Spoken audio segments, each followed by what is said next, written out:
Spotted na magkayakap sina Kathryn at Alden after ng Day 4 premiere visitation nila sa mga sinihan. Ika-4 na araw na nga simula nang maipalabas ang Hello Love Again. At patuloy pa rin ang pagtabo nito sa takilya.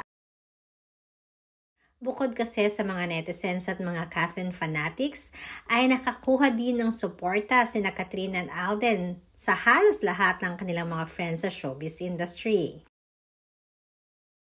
So far ay sinasabing nasa 395 million na ang gross sales ng kanilang kinita sa Pilipinas pa lamang ito. Sa mga darating pang mga araw ay magsisimula na rin ipalabas ang Hello Love Again sa Middle East. At paniguradong napakaraming mga OFW na nga naghihintay na mapanood ang nasabing movie. Ayon nga sa mga netizens dito sa UAE, sana di umano ay sinabay na sa Pilipinas ang pagpapalabas sa Middle East dahil ngayon pa lamang ay madami na ang naiintriga at naghihintay sa movie. Kaya lamang ay hindi sila makasabay dahil sa 21st pa ng November ipapalabas ang Hello Love Again dito sa Middle East.